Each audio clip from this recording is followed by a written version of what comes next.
Մեծագույն մարտահրավերն այն է, որ Հայաստանի և Ադրբեջանի միջև խաղաղությունը տարօրինակ է հնչում։ Երևանում այսօր մեկնարկած Օրբելի ֆորում 2025 կառուցելով խաղաղություն ու բազմակողմանի համագործակցություն համաժողովին հայտարարել է վարչապետ Նիկոլ Փաշինյանը։ Նրա խոսքով ավելի քան 30 տարվա կոնֆլիկտը քաղաքական այլևս ավարտված է, բայց ոչ սոցիալ-հոգեբանական առումով։ Նիկոլ Փաշինյանն արձագանքել է Իլհամ Ալիևին։ Ադրբեջանում հարցնում են, թե ինչու են Հայաստանի խորհրդարանում կախված Լեռնային Ղարաբաղի դրոշները եւ ասում են, դե որ տենց է, մենք էլ Սևանին կասենք գյոչա։ Ստեղ էլ ասում են, դե որ ասում են գյոչա, եկեք ասենք Գանձակ, եկեք ասենք Կովսական, եկեք ասենք Քաշաթաղ, հավելել է Փաշինյանը։ Հայաստանում գտնվող ադրբեջանցի փորձագետները պատասխանել են հարցին, թե օգոստոսի 8-ի հայտարարության անխոչդոտ անցում կետը ինչպես են հասկանում ադրբեջանական կողմում։ Իսլամական պետությանը ֆինանսավորելու մեջ մեղադրվող տղամարդը կարող է ներգրավված լինել Հայաստանում Չեչեն Այշատ Բայմուրադովայի սպանության մեջ, ինչ նոր հանգամանքներ են ի հայտ եկել։ Բարև ձեզ, դուք դիտում եք առաջին լրատվականը, ես Սիրանույշ Պապյանն եմ, ուղիղ եթերում քննարկում ենք անցնող ժամերի ամենակարևոր իրադարձությունները։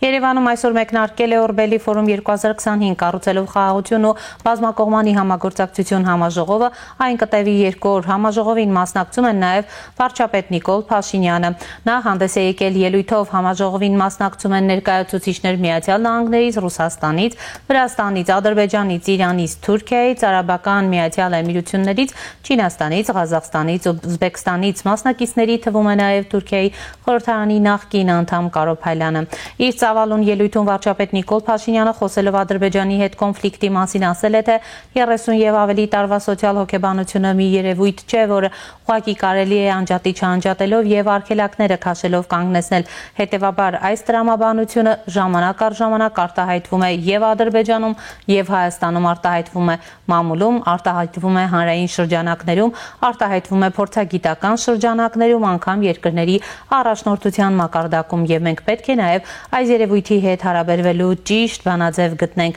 Կոնֆլիկտը ըստ վարչապետի քաղաքական առումով ավարտված է, այս խաղաղությունը մեր ձեռքերով ստեղծված խաղաղություն է Հայաստանի եւ Ադրբեջանի եւ սա այն առաջին ընդհանուր արժեքն է, որ ունենք, հավելել է նա։ Եվ այս կետից պետք է անդրադառնալ նաեւ հետեւյալ հարցին, իսկ այնուամենայնիվ որոնք են մարտահրավերները։ Մարտահրավերներից մեծագույնը եւ հիմնարարը այն է, որ քիչ առաջ իմ արտաբերած նախադասությունը տարօրինակ, օտարոտի եւ անծանոթ է հնչում Հայաստանի Հանրապետության խաղաղություն, Հայաստանի Հանրապետության եւ Ադրբեջանի Հանրապետության միջեւ։ Իսկ ինչ է դա նշանակում։ Մենք այս խնդրի հետ առնչվելուց առաջ պիտի արձանագրենք, որ խաղաղությունը անծանոթ հասկացություն եւ միջավայր է Հայաստանի Հանրապետության եւ Ադրբեջանի Հանրապետության համար։ Մեր անկախության առաջին օրից, մեր անկախությունների առաջին օրից մենք չգիտենք, թե ինչ է խաղաղությունը։ Մենք խաղաղություն երևույթի հետ չենք առնչվել երբեք։ Ընդհակառակը, նույնիսկ մեր անկախությանը նախորդող շրջանում եւ նախընթաց շրջանում մեր հարաբերությունների առանցքային գործոնը եւ բնորոշիչը եղել է կոնֆլիկտը եւ ըստ էության Հայաստանը եւ Ադրբեջանը անկախություն ստացել են կոնֆլիկտի ֆոնին, կոնֆլիկտի տրամաբանության մեջ եւ կոնֆլիկտից ըստ էության բխած էներգետիկայի շնորհիվ եւ մենք ամենևին չպետքա թերագնահատենք այս փաստը եւ ուզում եմ ընդգծել նաեւ որ ավելի քան 30 տարվա կոնֆլիկտը ընդ որում թվաբանության առումով պետք է արձանագրենք, որ այս խնդիրը կոնֆլիկտի պատմությունը սկսել է 88-87 թվականների վերջից, 88 թվականից եւ ըստ էության շարունակվել է, թե շարունակվում է մինչև օրս։ Ըստ էության քաղաքական առումով կոնֆլիկտը ավարտված է, կոնֆլիկտը լուծված է, բայց մենք պետք է հասկանանք, որ սոցիալ հոգեբանական առումով եւ 30 եւ ավելի տարվա սոցիալ հոգեբանությունը մի երևույթ չէ, որ ուղղակի կարելի է անջատիչը անջատելով եւ արգելակները քաշելով կանգնեցնել։ Փաշինյանի խոսքով, եթե պատմական հայրենիքի ընկալումը չփոխենք իրական հայրենիքի ընկալմամբ, խաղաղությունը կփլուզվի։ Մենք ինչ ենք ուզում լինել, մենք ուզում ենք լինել պատմության սպառող, թե մենք ուզում ենք լինել պատմության ստեղծող։ Վերջին 2 տարիների փորձը մեզ ասում է, որ մենք կարող ենք լինել պատմություն ստեղծող, ինչը ամենևին չի նշանակում մոռանալ պատմությունը, բայց մյուս կողմից չմոռանալ պատմությունը եւ լինել պատմություն ստեղծող նշանակում է առնվազն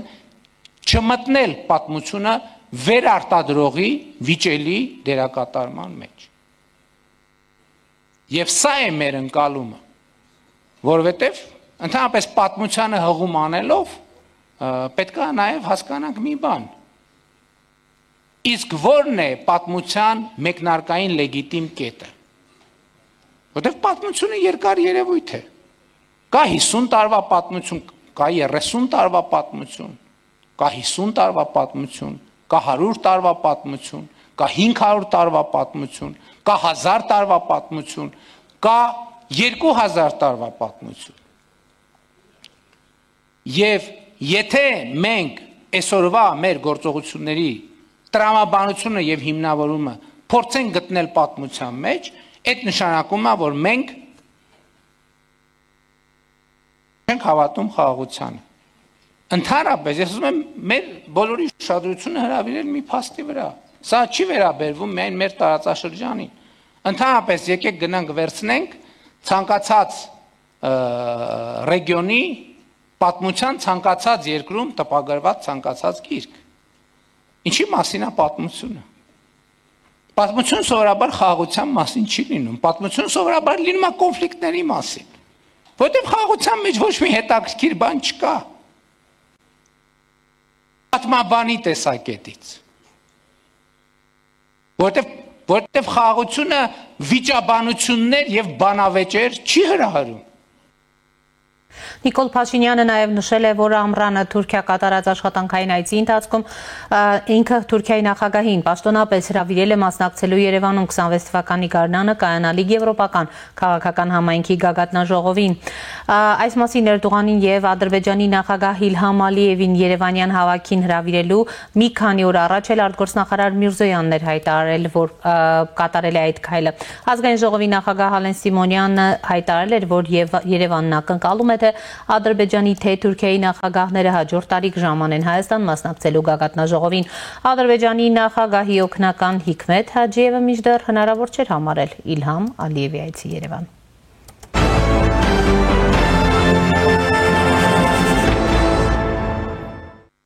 Իլհամ Ալիևը երեկրկին հայտարարել է ադրբեջանցիները պետք է վերադառնան Հայաստան, ընդգծել դա չպետք է վախեցնի հայ ժողովրդին եւ պետությանը։ Ելույթ ունենալով Ադրբեջանի գիտությունների ազգային ակադեմիայի հիմնադրման 80-ամյակին նվիրված միջոցառմանը նա պնդել է, թե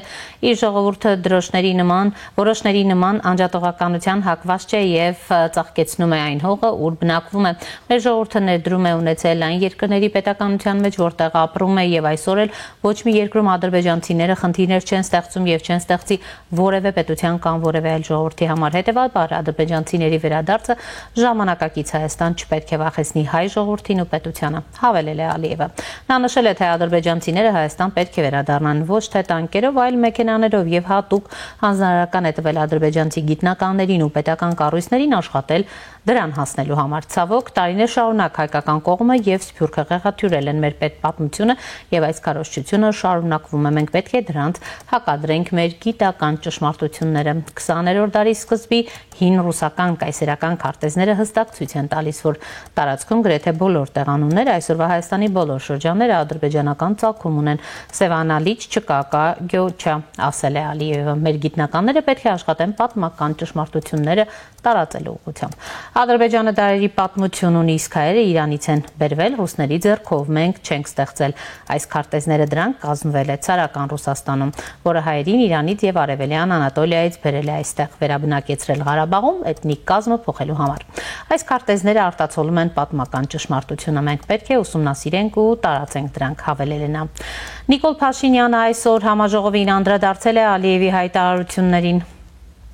Ադրբեջանի նախագահի ձեր ասածը չի արտահայտում ամբողջ պատկերը։ Որտեւ Ադրբեջանի նախագահ ասել է, որ ցարական քարտեզներում, եթե նայենք, Սևանալից չկա, կա այլ անուն։ Հա, ինչ որ անուն։ Հասկանում եք, եւ ինչու է անհարմար իրավիճակ, որովհետեւ հիմա եթե ես այսպես վարվեմ եւ ասեմ, գիտեք ինչ, Ադրբեջանի նախագահը ոչ թե ասել է, որ Սևանա լճի անունը Գոյչայա, այլ ասել է, որ եթե նայենք ցարական Ռուսաստանի քարտեզներին, այնտեղ չկա Սևանա լիճ, կա դժվար է նրանով, որ ես փոխանակ ձեր հարցին պատասխանեմ, նախ պիտի պարզաբանեմ, թե ինչ ասել Ադրբեջանի նախագահ, բայց իրականում ես մեկնաբանեցի արդեն իմ ելույթում, որտեղ եթե նայենք ցարական ժամանակների քարտեզներին, դե գնանք ուրեմն նայենք, ես բաների մասին ասի Կիրովաբադի եւ Կիրովականի մասին ասի Ելիզավետպոլի ու Ալեքսանդրապոլի մասին չասեցի։ Այսինքն մենք պետք է ընտրություն կատարենք։ Մենք պետք է ընտրություն կատարենք։ Ինչ վերաբերվում է վերադարձի թեմային, պատմական հայրենիքի կոնտեքստ, դա շատ վտանգավոր բան է, որովհետև ընդ որում ընդհանրապես արդեն ասացի խաղաղության տրամաբանության համար, որովհետև եթե պատմությանն ենք հղում, պետք է նաև բան անենք։ Տեսեք, ասում ենք 2025 թվականի օգոստոսի 8։ Այդ կոնկրետ կարող ենք ասել ամիս, ամսաթիվ եւ մեկնարկային կետ։ Կարող ենք ասել 2024 թվականի ցավոք չեմ հիշում կանոնակարգը երբ հաստորագրվել, սեպտեմբերին եւ հոկտեմբերին վավերացվել է, կարող ենք կետը ասել։ Եվ կարող ենք ասել այսա քաղաքական մեկնակետը, որի վրա կառուցվում են մեր process-ները։ Պատմական հայրենիքը որ թվից է սկսում։ Պատմական հայրենիքը որ թվից է սկսում։ Ազգային ժողովի փոխնախագահ Ռուբեն Ռուբինյանն է անդրադարձել թեմային, նշելով, եթե բավականաչափ հետ գնանք, ինչ-որ մի կետում իրոք 5 քարտեզներում չենք տեսնի Սևան անվանումը, փոխարենը կտեսնենք Գեղամածով կամ Գեղարքունյացով, ու չենք տեսնի Ադրբեջան, բայց հետ գնալու իմաստ չկա, ընդհանրապես պետք է գնալ առաջ։ Օգոստոսի 8-ի հռչակագրի ամբողջ իմաստը հենց դա է։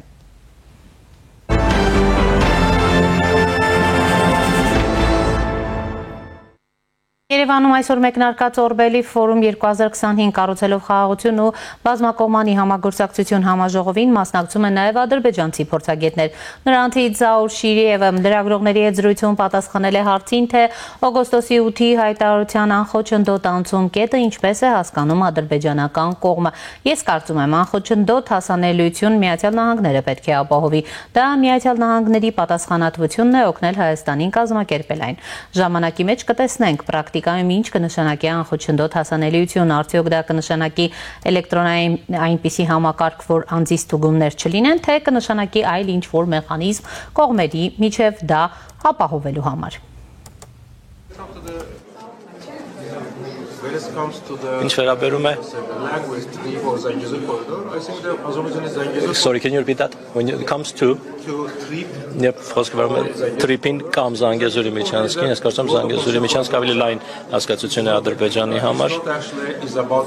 Չի վերաբերում trip-ին, դա ավելի շատ ավելի լայն, այսպես ասենք, հասկացություն է, ու դա պետք է ընկալել որպես այդպիսին։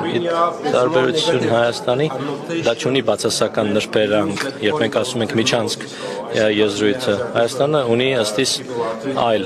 ընկալում, մարդիկ միջանցքը այլ կերպ են ընկալում, Ադրբեջանում այլ կերպ են ընկալում։ Իդեպ նախորդին Բրյուսելում խաղաղության խաչմերուկ կոնֆերանսի ժամանակ Հայաստանի անվտանգության խորհրդի քարտուղարար Մեն Գրիգորյանը ասել է, որ հոկտեմբերի 21-ից 22-ն առաջին անգամ ադրբեջանական քաղաքացիական հասարակության ներկայացուցիչների պատվիրակություն այցելեց Հայաստան, մասնակցելու երկկողմ կլոր սեղան քննարկմանը։ Սպասվում է, որ Հայաստանի քաղաքացիական հասարակության ներկայացուցիչներն էլ մոտ ժամանակներում փոխադարձ այց կկատարեն Ադրբեջան։ Քաղաքացիական հասարակության ներկայացուցիչների ներգրավումից առաջ Հայաստանի ազգային անվտանգության ծառայության պետն այցելեց Բաքու, մասնակցելու միջազգային անվտանգության ֆորումին։ Այսպիսի այցելությունները եւ փոխանակումները կնպաստեն փոխվստահությանն ու փոխըմբռնման ամրապնդմանը երկու հասարակությունների միջև, միաժամանակ ամրապնդելով խաղաղությունը Հայաստանի եւ Ադրբեջանի միջև, նշել է Արմեն Գրիգորյանը։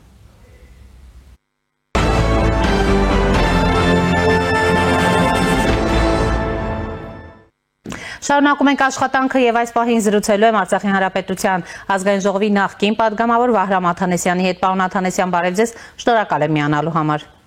Բարև ձեզ։ Եվ այսպես, պարոն Աթանեսյան, երեկ արդեն հասցրել եք հետևել Ալիևի արած հայտարարություններին, Գիտությունների ազգային ակադեմիայում ակադեմիայի 80-ամյակին նվիրված միջոցառմանը մի շարք այսպես աղմկահարույց հայտարարություններ է արել, որին այսօր պատասխանել է Հանրապետության վարչապետ Նիկոլ Փաշինյանը։ Վարչապետը նշել է նախ, որ Ադրբեջանում էլ հարցնում են, թե ինչու են Հայաստանի խորհրդարանում կախված Լեռնային Ղարաբաղի դրոշները եւ ասում են, դե որ տենց է, մենք էլ Սևանին կասենք գյոչա, ստեղ էլ ասում են, դե որ ասում են գյոչա, եկեք ասենք Գանձակ, եկեք ասենք Կովսական, եկեք ասենք Քաշաթաղ։ Հավելել է Փաշինյանը, ձեր գնահատականը որքանով է Հայաստանը համարժեք արձագանքում Ադրբեջանին, հավեցեք։ Նախ պետք է ասենք, որ Ադրբեջանի նախագահի խոսույթը նոր չէ, կապված չէ այսօրվա իրավիճակի եւ իրողությունների հետ։ Այդ մտակաղապարը կամ պատմական անցյալի այդ ընկալումը Ադրբեջանում ամրագրված է պետական ինքնիշխանության վերականգնման մասին սահմանադրական օրենքով, սահմանադրական ակտով, այդ ակտը ընդունվել է 1991 թվականի հոկտեմբերի 18-ին։ Եվ այդ ակտի իմաստով Կովկասում Հայաստան պետություն գոյություն չունի։ Այնտեղ սևով սպիտակի վրա գրված է, որ 1806-1828 թվականների պատերազմների արդյունքում Ռուսաստանը օկուպացրել է Ադրբեջանը եւ նրա տարածքները ենթարկել անեքսիայի։ Այս խնդիրը արդեն սոցիո-հոգեբանական չէ, այլ իրավական է եւ քաղաքական։ Ինչքանով է հայ հանրությունը, հայկական պետականությունը հակազդել, արձագանքել կամ վիճարկել այս դրույթները, ու ես կարծում եմ բացը առնվազն 34 տարվա է, որտեղ ասացի այդ խոսույթը իրավական ամրագրում է ստացել 1991 թվականի հոկտեմբերի 18-ի Ադրբեջանական Հանրապետության սահմանադրական ակտով։ Եվ տասնամյակներ շարունակ այդ խնդիրը մոռացության է մատնվել, անուշադրության է մատնվել Հայաստանում։ Ղարաբաղյան կարգավորման բանակցային գործընթացի բաղադրիչ չի կազմել։ Մինչդեռ ժամանակին պետք է այդ խնդիրները Հայաստանի եւ Ադրբեջանի միջև կարգավորվեին գոնե այն ժամանակ, երբ կողմերը ընդունել են սահմանադրություն 1995 թվականին։ Այսօր ասել, թե մենք այսպես ենք ասում, Ադրբեջանը այնպես է հակադարձում, ես այնքան էլ անկեղծ ասած ճիշտ չեմ գնահատում, որովհետև Ադրբեջանը երբեք չի դադարեցնելու այդ խոսույթը, քանի դեռ դա ամրագրված է իր սահմանադրությամբ։ Հնարավոր է այսօր որևէ իրավական ակտով չեղյալ հայտարարել Ադրբեջանի 1991 թվականի հոկտեմբերի 18-ի սահմանադրական ակտը։ Կա այսպես բանակցությունների առարկա է դա, թե ոչ, ես կդժվարանամ ասել, համենայն դեպս քաղաքական էթիկան պահանջում է, որ Ադրբեջանը հավատարիմ մնա այն փաստաթղթին, որը Վաշինգտոնում օգոստոսի 8-ին նախաստորագրվել է։ Այսինքն Հայաստանի եւ Ադրբեջանի միջև խաղաղության ու հարաբերությունների կարգավորման մասին համաձայնագրի դրույթներին։ Եթե Ադրբեջանի նախագահը հրապարակային արդեն անհավատարմություն է հայտնում այդ դրույթներին, ապա խոշոր հաշվով կասկածի տակ է գործընթացի ապագան, այսինքն այդ պայմանագիրը ստորագրվելու է, ուժի մեջ է մտնելու, դառնալու է Ադրբեջանի իրավական համակարգի անբաժանելի մաս, որով այդ երկրի պետական, քաղաքական համակարգը պետք է առաջնորդվի, թե պարզապես Վաշինգտոնում նախաստորագրվել է մի փաստաթուղթ, որից հետո ստեղծված իրավիճակը ես որքանով հասկանում եմ Ալիևին չի բավարարում եւ նա փորձում է այսպիսի շեշտադրումներով, այսպիսի հայտարարություններով չոր կենտրոնների ազդակ հղել։ Հատկապես Ռուսաստանի Դաշնությանը, պարոն Աթանեսյան, որովհետև վերջերս կարծեք թե սառույցը որոշակի հալվել է, նկատվում է։ Այս պահին ես կարծում եմ Ալիևի ազդակները ուղղված են Վաշինգտոնին։ Ալիևը փորձում է օգոստոսի 8-ի ստորագրությունը քաղաքական հռչակագրի տակ ավելի բարձր գնով իրացնել Վաշինգտոնում։ Ըստ երևույթին այն տեղեկությունները, որ Հայաստանը եւ Միացյալ Նահանգները Մեղրիի երկաթգծի կառուցման կոնսորցիում են ստեղծում, բանակցություններ են ընթանում եւ տեղեկատվությունը, որ Միացյալ Նահանգների նախագահի որդին պատրաստում է այցելել Հայաստան, Ալիևի մոտ ինչ-որ անհանգստություններ են առաջացել, դա էլ ըստ երևույթին պետք է բնական համարել, ու փորձում է ինչ-որ նոր խոսույթ ներմուծել կամ հին խոսույթը վերականգնել, որպեսզի այս գործընթացում իր դերակատարությունը, իր դերը ավելի ընդգծի։ Իմ տպավորությամբ Ալիևի վարքի վրա ազդում է նաև այն, որ Ղազախստանի նախագահը փորձել է նրան ներգրավել նոյեմբերի 6-ին Վաշինգտոնում կայանալիք ԱՄՆ Կենտրոնական Ասիա երկրներ գագաթաժողովին, բայց կարծես թե Տոկաևը հաջողության չի հասել, համենայն դեպս առ այս պահը որևէ տեղեկություն չկա, որ Ալիևը կարող է միանալ Կենտրոնական Ասիայի 5 երկրների առաջնորդներին եւ հանդիպել Թրամփի հետ։ Սա էլ հիասթափվածության, այսպես կարելի ասել, առիթ է, բայց ամեն դեպքում մենք չենք կարող ներս հայտարել այն գաղափարով, որ Խաղաղության պայմանագրի ստորագրումից հետո Ադրբեջանում սոցիո-հոգեբանական ինչ-որ ռենեսանս է տեղի ունենալու եւ նրանց հանրային գիտակցությունը փոխվելու է։ Եթե նույնիսկ նման գործընթաց սկսվի, ապա դա տևելու է, պետք է տևի, կարող է տևել տասնամյակներ, որտեղ տասնամյակներ շարունակ Ադրբեջանում գիտական, քաղաքական շրջանակները հանրության ներշնչելու, որ Հայաստան պետություն գոյություն ունի, Կովկասում հայերը եկվոր են, հայկական ստեղծվել է Ռուսաստանը, եւ ներկայիս Հայաստանը գտնվում է վաղնջական ադրբեջանական տարածքի վրա։ Սա է եղել, սա է Ադրբեջանի գիտական հանրային մշակութային գործիչների խոսքը։ Ալիևը ես կարծում եմ, եթե նույնիսկ ցանկություն ունենա, չի կարող միանգամից հարկադրվել այդ խոսքին, որովհետեւ դա իր համար կարող է ներքաղաքական հետևանքներ ունենալ եւ այստեղ ես կարծում եմ պետք է նկատի ունենանք նաև այն, որ գրեթե մեկ ամիս է Ադրբեջանում ներքաղաքական զուտ խմորումներ կան, աշխատանքազգի նախկին ղեկավարից մեկը մեղադրվում է պետական դավաճանության մեջ, որպես ռուսական 5-րդ զորասյան առաջնորդ Ադրբեջանում, դա չի կարող անհետևանք լինել եւ չի կարող վտանգ չպարունակել հենց նաև Ալիևի իշխանության համար, ուստի կարծես թե նա այդ այսպես կոչված ազգային գաղափարախոսության խոսքով փորձում է ինչ-որ բան կոմպենսացնել, նաև ներքին քաղաքական կորուստները վերականգնել Ադրբեջանի ժողովրդի դարձյալ ներշնչելով կամ վերստին վերադարձնելով այն խոսքին, որ Գիտեք, Հայաստանի հետ այո կարող են գնալ խաղաղության, բայց դա ոչ թե օրինաչափություն է, այլ պարզապես մեծահոգություն, այսպես Ալիևը շարունակաբար ներկայացնում է, սա զգաստացնող առնվազն զգաստացնող երևույթ է։ Պարոն Աթանեսյան, տեսեք այսօր Օրբելի ֆորում 2025 թվական կառուցելով խաղաղություն ու բազմակողմանի համագործակցություն համաժողովն էր, որին մասնակցում էին նաև ադրբեջանցի փորձագետներ, նրանք արդեն հայ լրագրողների հետ ճեպազրույց են ունեցել, նրանցից Զաուր Շիրիևը օրինակ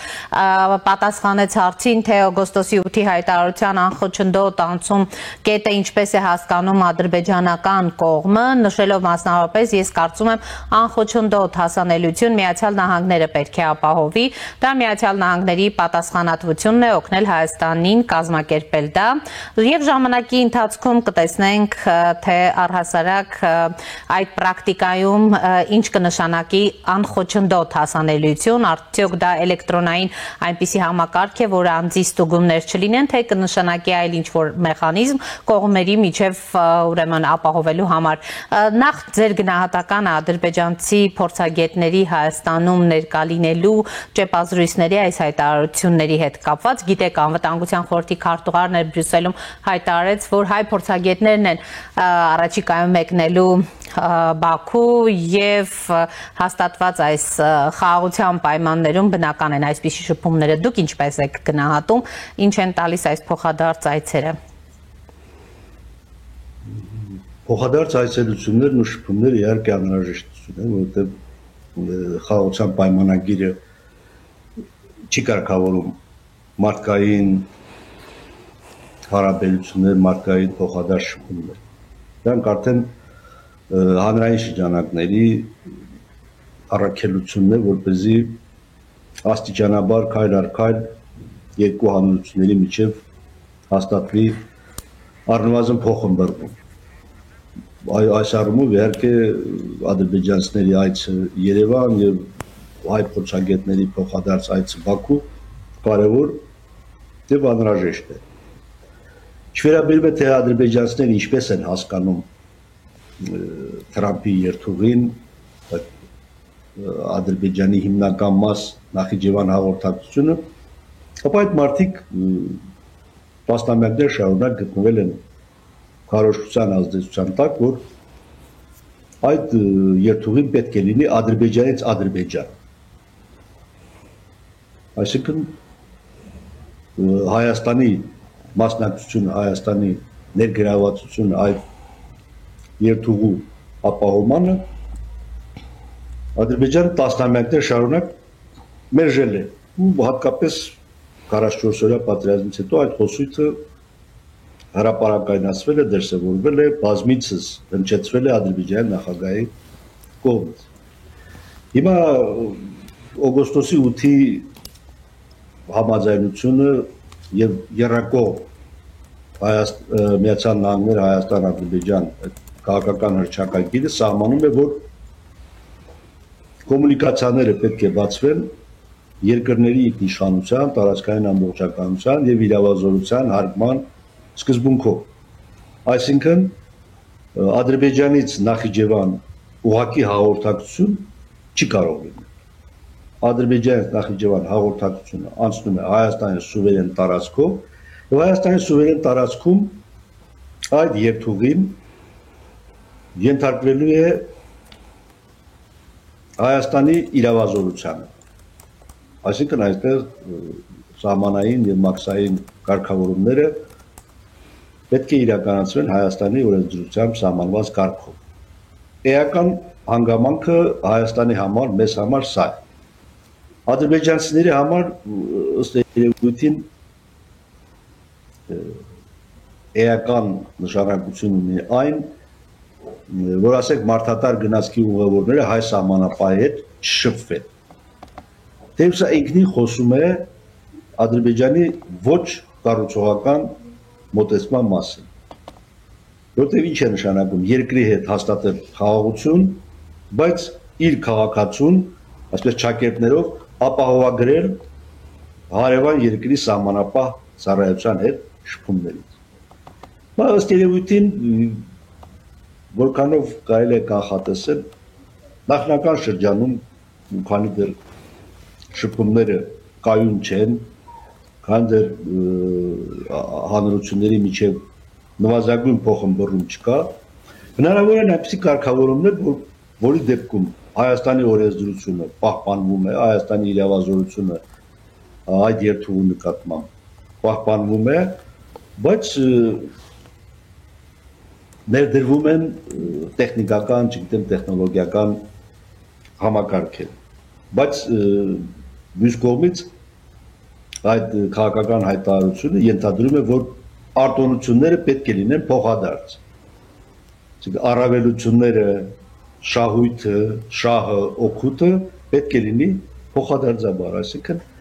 Ադրբեջանի տարածքում էլ Հայաստանից իրականացող բեռնափոխադրումները կամ հնարավոր դեպքում ասենք ուղևորափոխադրումները պետք է լինեն նույն ռեժիմի, ինչ որ ադրբեջանցիների համար կսահմանվի Մեղրիի անցողու դեպքում։ Ըստ էության, պարոն Աթանասյան, եթե ամփոփենք, ստացվում է վարչապետի այն հայտարարությունը մասնավորապես, որ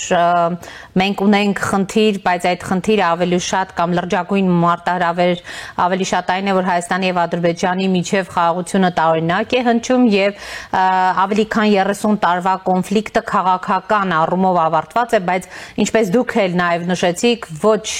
սոցիալ հոգեբանական առումով է այն ավարտված։ Այս ուղղությամբ քայլերը ինչպիսին պիտի լինեն։ Համաձայն եք վարչապետի հետ եւ ձեր գնահատմամբ ինչ քայլեր պետք է այստեղ կիրառել։ Դա առաջին հերթին կախված է կողմերի քաղաքական կամեցողությունից։ Հայտնի արտահայտություն կա, չէ, որ տանգոն զուգապար է։ Հայկական կողմի, Հայաստանի կողմի պատրաստակամությունը, պացիֆիզմը, հանդուրժողականությունը ադրբեջանական կողմից պետք է փոխադարձվի, պետք է լինի փոխադարձ։ Եթե այդ փոխադարձությունը չկա, իսկ այս պահին չկա, պետք է մտածել, թե ինչպես կարող է այն ձևավորվել Ադրբեջանում։ Ու հույս ունենալ, որ Ադրբեջանը վերածվելու է ժողովրդավարական ազատ երկրի, դա միայն հույս է, ավելի շատ մեծ է հավանականությունը, որ պաշտոնավարման ինչ-որ մի փուլում Իլհամ Ալիևի իշխանությունը փոխանցելու է որդուն կամ կնոջը, այսինքն Ադրբեջանում հաստատվելու է դինաստիական իշխանությունը, գուցե թե սահմանադրական միապետություն, այսինքն այդ երկիրը երբեք եվրոպական համամարտկային արժեքների վրա կառուցված հասարակություն չի ունենա։ Բայց ինչպես Ալիևը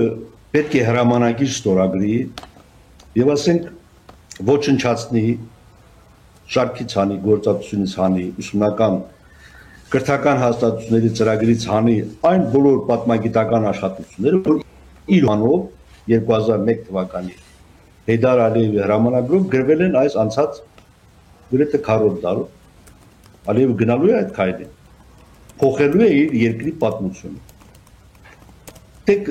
Հայաստանի համար, մեզ համար, պատմական Հայաստանին, պատմական հայրենիքին չանդրադառնալը խնդիր չէ, որովհետև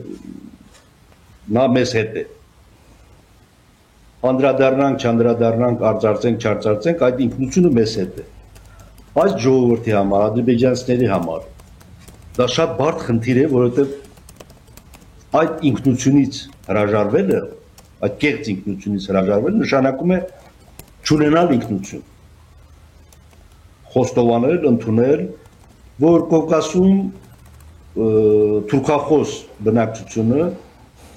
նախաբնիկ չէ, եկվոր է։ Օրինակ ասենք Թուրքիան հասնելով 86 միլիոն բնակչության եւ ասենք տնտեսությամբ ու ռազմական ներուժով ներշնչող երկիր դառնալուց հետո Թուրքիայի նախագահը իրեն թույլ է տալիս հայտարարել, որ մեր նախնիները այս հողերի վրա հաստատվել են 1000 տարի առաջ։ Որտեղ դա արդեն Թուրքիայի համար սպառնալիք չէ, վտանգ չէ, ոչ ոք չի կարող ասել, որ 1000 տարի առաջ եկել ես պատմական Հայաստանի կամ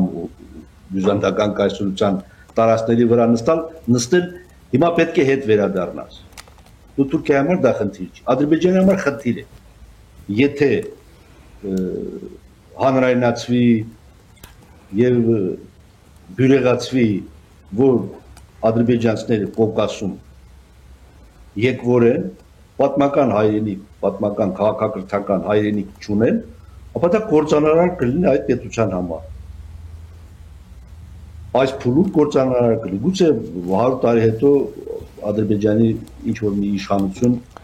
իրեն թույլ տա ասել, որ իրենց նախնիներն են 700 տարի առաջ են հաստատվել Կովկասում, բայց այսօր Իլհամ Ալիևը նման հայտարարություն անել չի կարող։ Բարից բնիմաստով չի կարող։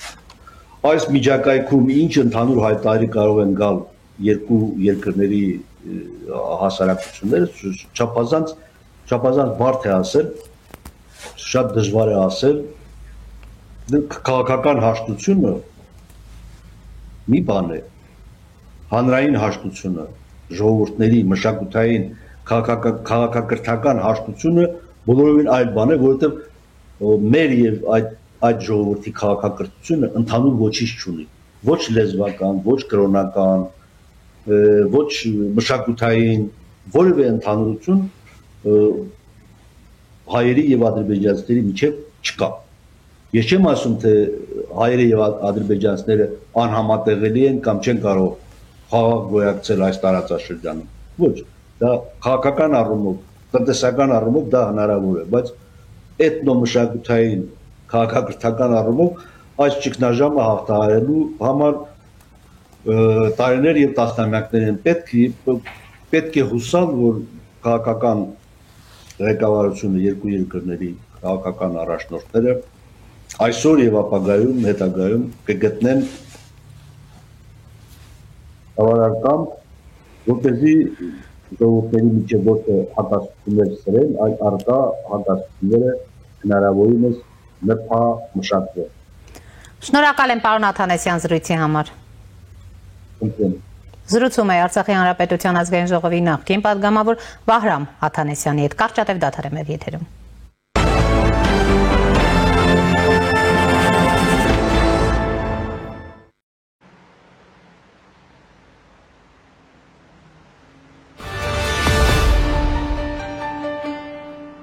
Ջերուսման սեզոնին ընթരാճ մեծ ակցիա իդեալ համակարգում։ Իդեալ համակարգը ներկայացնում է նոր խնայողության բանաձև։ Ջերուսման ամբողջական խնայող համակարգ, գումարած 100,000 դրամ արժողությամբ սերտիֆիկատ, բաժանած 18 ամիսների հավասար է 0% տոկոսադրույք։ Այսինքն ձեռք բերելով Ջերուսման ամբողջական խնայող համակարգ մատչելի գնով ստանում եք 100,000 դրամի սերտիֆիկատ իդեալ համակարգի կողմից։ Իսկ վճարումը կարող եք կատարել ապավիկ 18 ամիս առանց որևէ տոկոս վճարելու։ Կան տարբերակներ, կա իդեալական տարբերակ։ Մանրամասները idealsystem.am Իդեալ համակարգ 28 տարի դեպի կատարելություն։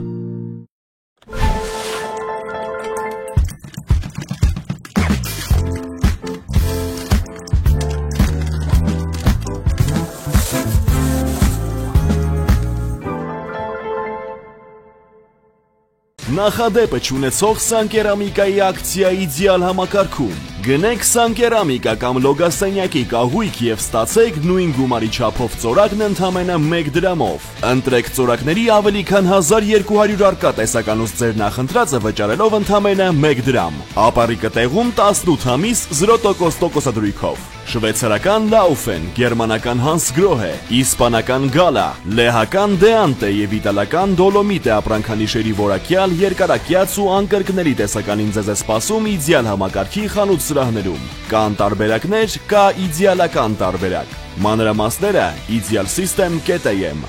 Իդեալ համակարգ 28 տարի դեպի կատարելություն։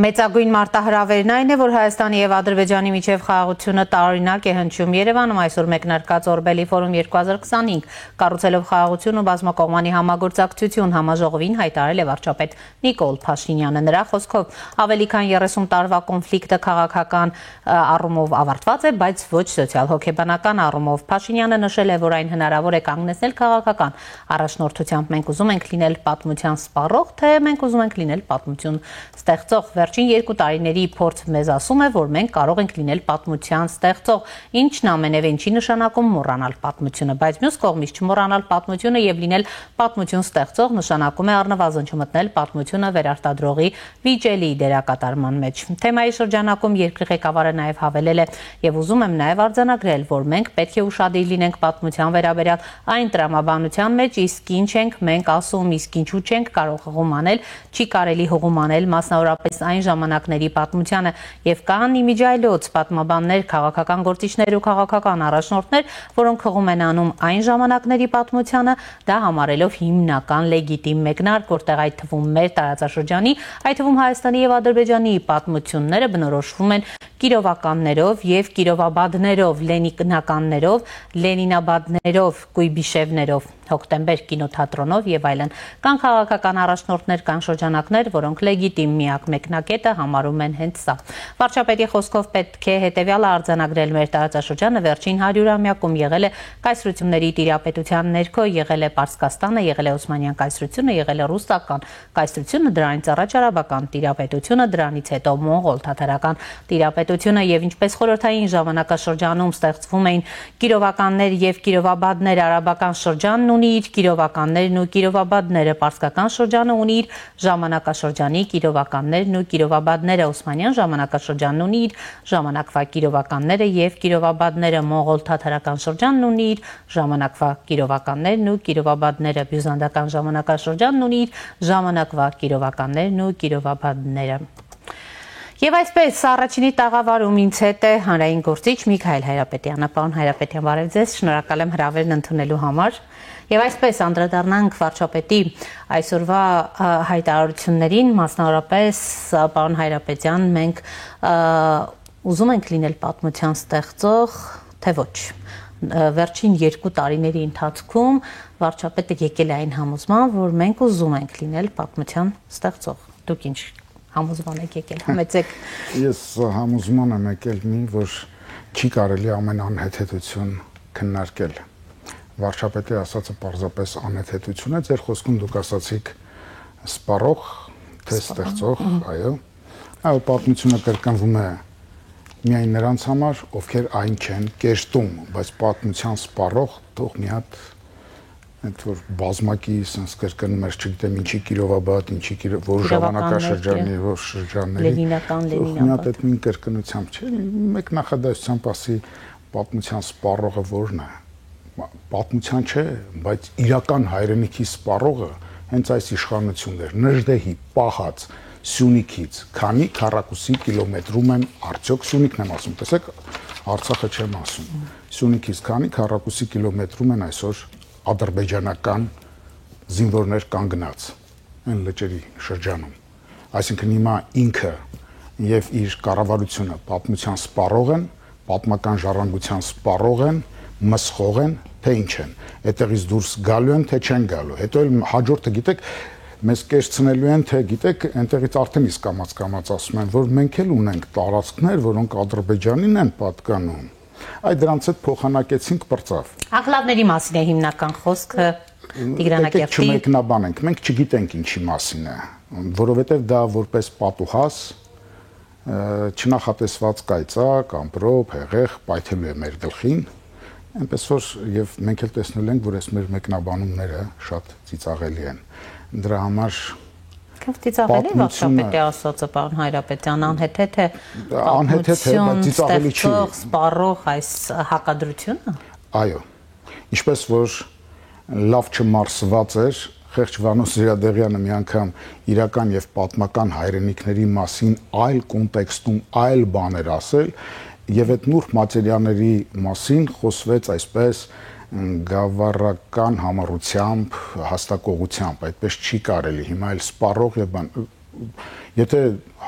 հաճելի է մտնել այդպիսի խոսույթի մեջ եւ մոռանալ այն ամենի մասին, ինչ որ հենց հիմա կատարվում է աշխարհում եւ չի շրջանցելու մեզ, մեր ճակատագիրն է շոշափելու, սրանցով մանիպուլացվում են եւ հեռացվում են, հերթական օրակարգ է թելադրվում։ Պատմության սպառող արտահայտությունը թող այդ տերմինները, որ ասել են իբրև, թե թող մի հատ իր այդ կողքի գավառական խրտվիլակները մի հատ մեկնաբան են, էլի, դա ինչ է նշանակում։ Ես սպառողին պատկերացումն ասացի, այո, սպառողն իրենք են, որովհետեւ սպառեցին Նժդեհի պահած, Նժդեհին ֆաշիստ ասողները սպառեցին Նժդեհի պահած հայրենիքից հատված եւ մյուս հատվածի վրա էլ Դամոկլյան սրի նման ճոճվում է վտանգը։ Տեսեք, պարոն Հայրապետյան, դուք կասկածներ ունեք, բայց իշխանությունը ասում է դե որ սահմանազատման աշխատանքները սկսենք հասնենք այդ հատված, բա ինչ պիտի անեն, պիտի վերադառնան իրենց դիրքեր, մեր դիրքերից պիտի հեռանան։ Այդպիսի վստահություն ունեն։ Դե այդպիսի վստահությունը, գիտեք, պարավին ասում եմ մի անգամ որ բռնաբարում են, պարավը դուռը փակ է քնում։ Մի անգամ նույն վստահությամբ եւ շատ բարակ ձայնով դարձյալ Վանո Սիրադեղյանին են ցիտում, շատ բարակ ձայնով Ստեփանակերտից ճղճղացվեց, չէ, Արցախը Հայաստանը եւ վերջ։ Դա եղավ թե ուղիղ հակառակն եղավ։ Հիմա էլ ասում եք, ասել է որ հետ են քաշվելու։ Լսեք, մի անգամ խաբվելուց հետո, երբ կորցնում եք ձեր դիմացինի հանդեպ վստահությունը, երկրորդ անգամ խաբվելը, երկրորդ անգամ վստահություն ընձեռելը, դա արդեն մանկամտություն, որը շիզոֆրենիայի տեսակ է իդեպ։ Լավ, պարոն Հայրապետյան, իշխանությանն է, երբ ասում ենք, որ տեսեք Ադրբեջանի կողմից ամենօրյա ռեժիմով միշտ դուք խոսում եք խաղաղության մասին, հաստատված արդեն խաղաղության մասին, այսպիսի հայտարարություններ կան, տեսեք երեք էլ գիտությունների իրենց ակադեմիայում 80-ամյակի միջոցառմանը Ալիևը ինչպիսի հայտարարություններ էր անում, Սևանա լիճը, Հայաստանի շրջանների հետ կապված, Սևանա լճի անվան հետ կապված եւ նրա նկարտումները, ասում են եկեք, եթե ավելի հետ գնանք, ավելի ուրիշ պատկեր կլինի, պետք չէ ընկնել այս հայտարարությունների հետևից, ամեն կերպ փաստորեն կա, կարծեք թե Ալիևի հայտարարությունները մեղմել միտում։ Այո, Ալիևի չվկայակոչված դատապաշտպանի դեր ստանձնելու։ Եկեք իրեն իրենց անունով կոչենք, էլի։ Ինչ ենք ձևեր թափում, գնում ենք դրսում կուրկուրիձակ ենք դառնում, գալիս ենք Հայաստանում դիվանագետ ենք դառնում։ Վիրավորական է, մեղքի մեր ժողովուրդը։ Ոնց կարելի է այս աստիճանի վիրավորել։ Այո, եւ պարոն վարչապետին, ընդ որում բազում մարդկանց ներկայությամբ, այսպես դեմ դիմաց, մի քանի անգամ ասել եմ, Հյուսային Պողոտայով անցնում եք հին Երևան թուրքերեն հնչմամբ, ինչու պիտի մնա։ Ինչու մինչև այսօր Հայաստանում Ալավերդի անունով քաղաք պիտի ունենանք։ Ինչու այսօր, մինչև այսօր դեռ հերիք չէ որ թուրքական մի ցեղի անունով, Ավշար ցեղի անունով գյուղ կա, դեռ Ավշարի գինու կոնյակի գործարան էլ կա, գինու։ Կամ ասենք մտեք սուպերմարկետ, էլի ցանկացած։ Մի հատ նայեք այդ մանավանդ Արարատ գրվածները, Արարատը լատինատար է գրված անգլերեն, հա, այսինքն Են որ ասում են էշի խրտնածը ձյուց արագ է վազում է, հիմա այդ մեր գավառամիտներն են, որ սուպեր են, էլի։ Մնացած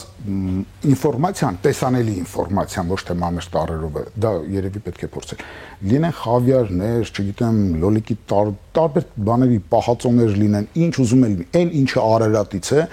բայց այդ ձրիակերների ոհմակն ինչու է պահվում կառավարության ներսում։ Ինձանից մասնահանում են անում իմ ռոճիկից եւ պահում են այդպիսի ոհմակ։ Հիմա ուզում եք որ ոհմակի պարագլխի ասասները հալած յուղի պես ընդունենք, մանավանդ որ մեկ անգամ արդեն իսկ խափել են, խայտ մեկ անգամ չէ, բազում անգամ, բայց ամենացայտունը ես ասացի, հիմա որին վստահեմ։ Արցախը Հայաստան է եւ վերջ, թե Արցախը միշտ եղել է Ադրբեջանի կազմում եւ այո, Արցախն այսօր էլ Ադրբեջանի կազմում է։ Որին վստահեմ։ Հիմա ինչ եք ձեռ առնում, ինչ ենք մենք ժողովրդին ձեռ առնում։ Մեկը սփյուռքա, չգիտեմ ով է, կարևոր չի ով լինելը, կարևոր է ինչ է ասում։ Մեկը գրել էր այսպիսի մի բան, թե պարոն վարչապետը իր կառավարությունը արդյոք մինչև իշխանության անցնելու պահին, հա 2018 թվականին չգիտեր, որ կաթողիկոսը զավակ ունի։ Չգիտեր արդյոք, որ եթե գիտեր, ինչու էր նրա հետ բազում նկարներ էին դրված սոցցանցում, ընդ որում շատ ջեր նկարներ պարոն Փաշինյանի եւ կաթողիկոսի։ Հայլի մոտավորապես են, որ Արթուր Ալեքսանյանն էր, չէ՞, sense նայում բանին վարչապետին, այ մոտավորապես այդպիսի նկարներ։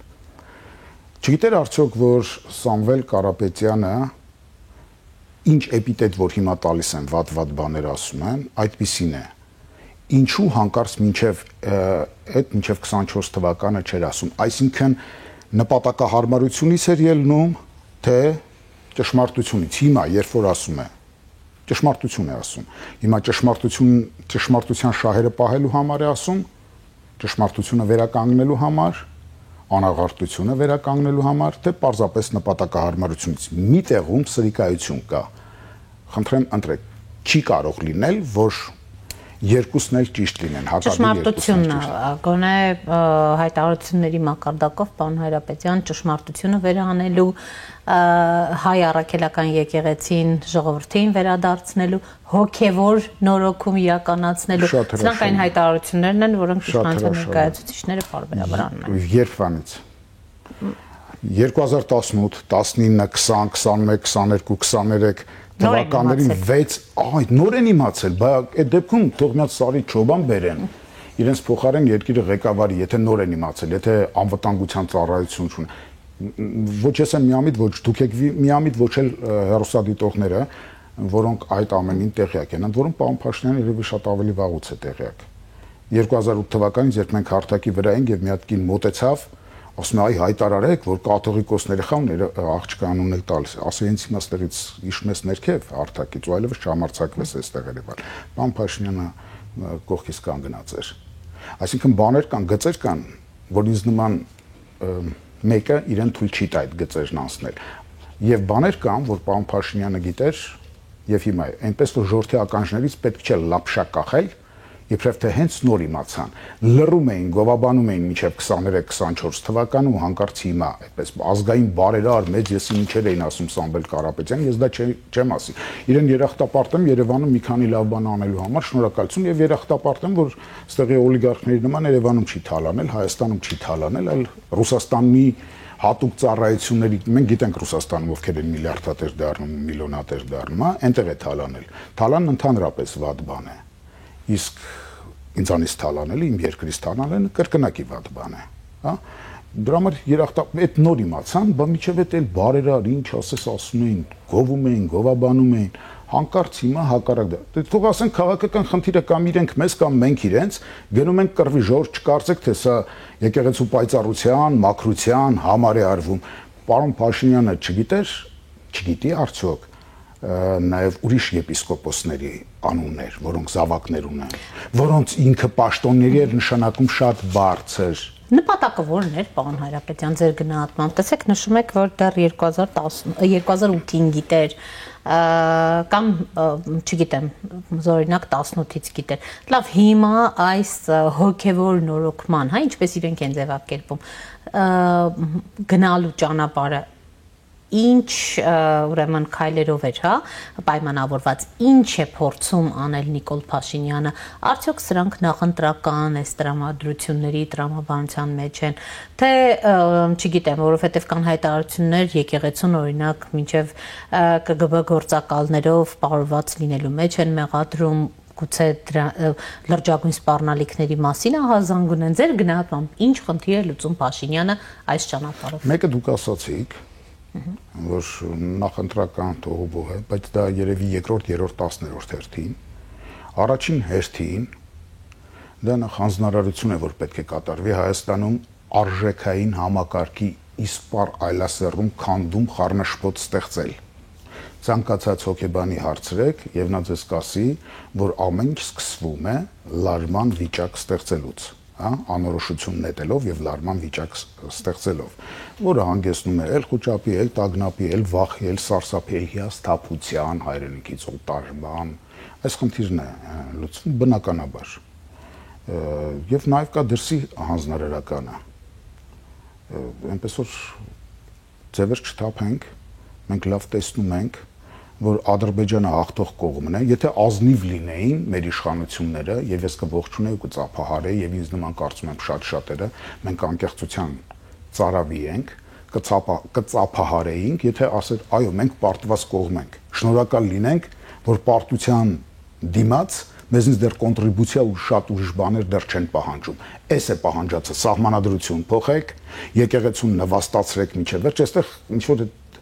ոչ լավ, ինքս շատ վատ վերաբերմունք ունեմ մեր եկեղեցու եկեղեցականների վերնախավի նկատմամբ։ Խնդիրը դա չէ։ Այստեղ խնդիրը դուրս է եկել եկեղեցական վերնախավը մաքրելու կամ ներքևը մաքրելու հարցից։ Սա ընդհանրապես եկեղեցու հանդեպ անվստահություն, ընդհանրապես եկեղեցու, որի հիմքը դավանաբանությունն է, ճարտարապետական միտքն է եւ ոչ թե մեյմունություն անելը, գնալ չոքել, մոքել, բանտես բաներ անելն էլի, հա,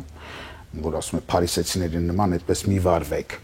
այլ փակվեք ձեր սենյակում եւ միանգամից հորը դիմեք։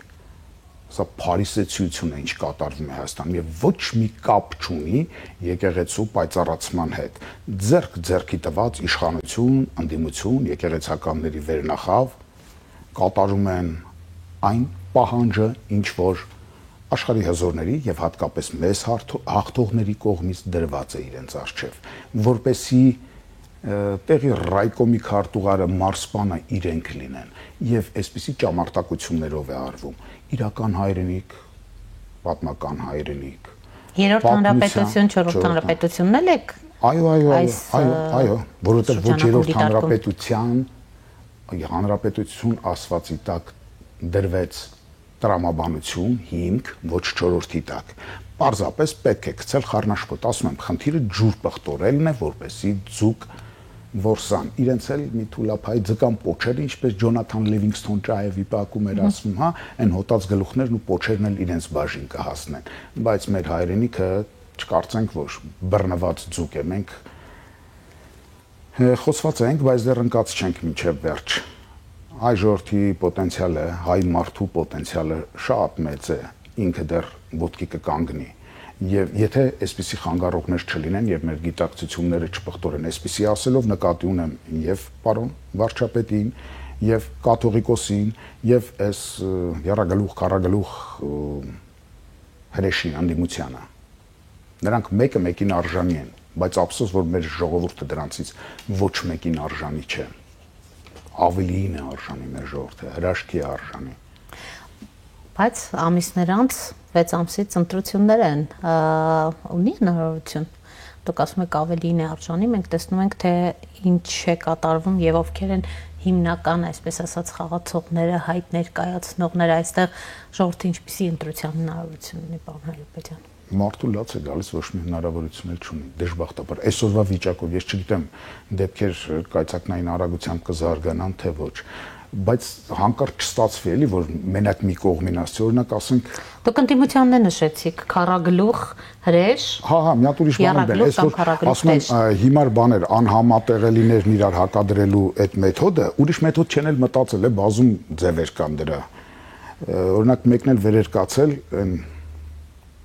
գյուղացի միլիարդատերը տիրոջ եղբոր տղան, որ թվում էր թե բարեկիր տղա է, հայրը մի հատ լավ բան ասեց, ուրախացել է, որ ասեց ես ուսուցչի ընտանիքից եմ, հա, ասի, հա, շատ լավ է, այսինքն արժեք է բերվում, ուսուցիչը լավ բան է։ Վերկացավ ասում է գործարան դպրոց սարքելու փոխարեն գործարան սարքեք, բայց սենսներին առաջի պլան կբերեն, այդ հայտնի բանը կա։ Նարեկ Կարապետյանի նկատի ունեք, այո։ Այդ հայտնի տեսանյութը կա, չէ՞, որ կրկեսում բանալն, ասում է, սենսին առաջին պլան կբերեն, հիմա սենսին առաջին պլան կբերեն, որը գործարանն ու դպրոցը հակադրի իրար, որը պետության ֆունկցիան չհասկանա թե որն է։ Այս առումով բրավո իշխանություններին շատ ճիշտ են անում։ Եթե իշխանությունը պիտի սարքի, ապա դպրոց պիտի սարքի։ Իսկ գործարանի համար ընդհանրապես նպաստավոր պայմաններ պիտի ստեղծի, որը բնականաբար չի ստեղծում, ուղիղ հակառակը Հայաստանում այսօր շատ խայտառակ վիճակ է։ Սենց թեմաներով շեղում են, տակի խլոցիները չեն տեսնում։ Կգա ժամանակը, ընդամենը եւս 1-2 ամիս եւ ինչ որ բաներ կբարձրաձայնվեն։ Խայտառակ վիճակ ասելով, խլոցիները Երևանում սեփականության խլոցիներ են գնում, այո։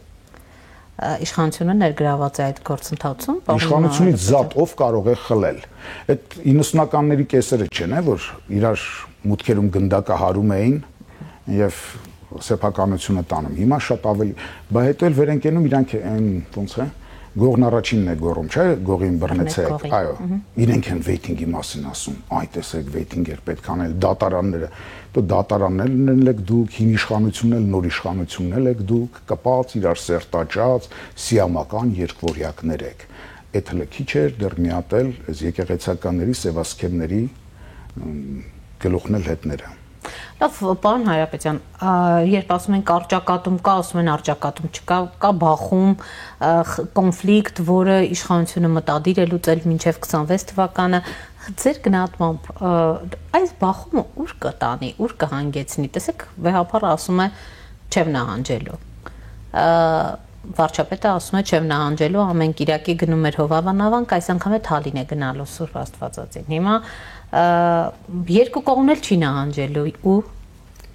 ջհանդամը նահանջեն երկրի գլխի վրա դալլակություն են սովորում ես պարզապես օտար բառերն օգտագործեցի քանի որ ասացվածքներն են այդպիսին գիտեք դուք ասում եք ելքը որն է հա ինչ է լինելու այս բախման հետևանքը ինչ կարող է լինել եկեք որպեսի շատ ասածները շատ մռայլ են, երևի պաթետիկ են, երևի նաև մի քիչ մարտական են, որպեսի մի քիչ ժպիտի տարժը մտնի ոսկեհորտը Իլֆի եւ Պետրովի հիշում եք, երբ որ Բենդերը գալիս է եւ տեսնում է, որ Շուրան եւ Պանիկովսկին իրար հետ գզվրտվում են 10,000 ռուբլու համար, այն դեպքում երբ որ նա 1 միլիոնի խնդիր էր տվել։ Վերջում ինչ արեցին, ասես դու կիսի, հետո դու կիսի, հետո վերցրեց վերջում դրեց գրպանն, հենց որ Պանո Սիրադեղյանին մի հատ էլ հիշեմ, հա, կարելի ասել մենք գիտենք դուք ով եք, մի դրան շան նման յոլա գնացեք։ Բայց երկու ամիսը նշեցիք առաջիկայում խլոցիների ականատես ենք լինելու։ Չէ, խնդիրների ականատես չէ, առաջիկայում խլոցների մասին բարձրաձայնումներ կլինեն։ Դրանցից մեկն էլ ես կլինեմ, որ կասեմ։ Փաստեր եք հավաքում։ Այո, չեմ հավաքում։ Փաստերն իրենք են գալի։ Ես ուզում եմ փաստերից փախ չեմ, հայկական հեռուստատեսություն չեմ նայում, ամոթից եմ գալիս ձեզ մոտ, այլապես այդ որտեվ գիտեք, այն օրը իմ շատ լավ ընկերներից մեկի հետ Արթուր Ազարյան, որին համարում եմ իմ ուսուցիչը նաև ինչ որ առումով լրագրության մեջ։ Արթուրի հետ երբ խոսում ենք, եկանք այն եզրակացության, որ հիմա համատարած աղմուկ է եւ չկա կարիքը անկեղծ խոսքի, որովհետև աղմուկի մեջ դա ընդամենը մի նոր ձայն, մի նոր երանգ է ավելացնելու, որևէ օգուտ չտալով։ Հիմա համատարած աղմուկ է, ասինքն հիմա ուզում եք, որ ես ինչ ասեմ, կամ կանգնեմ դրանց կողմը, կամ նրանց կողմը, ընդհակառակը թաքնվում եմ այդ փաստերից էլ, այդ մարդկանցից էլ, ինչպես Վահրամ Փափազյանն էր ասում, օր ներողություն, Վրթանես Փափազյանն էր ասում, հա, ես փախա բոլոր կուսակցություններից էլ, իրենց հայրենասիրությունից էլ, հայրենադավությունից էլ, այո, փախել ենք եւ միակ լուսավոր կետը այս նոր սերունդն է, որոնց դեմքին նայում ես եւ ինչ լավ է, որ գրքեր չեն կարդում, հեռուստացույց չեն նայում, այլապես կպղծվեին իրենք էլ, սրանց դեմքերը չեն տեսնում, իրենք էլ այդպեսին կդառնային։ Լուսավոր սերունդ է գալիս, դատարկ, որը միշտ հնարավոր է լավ բաներով լցնել, հրաշք սերունդ է գալիս, որևէ բանով սրանց չնման։ Այս ինչ ասեմ, այս 90-ականների, 2000-ականների բորենիներին, որոնք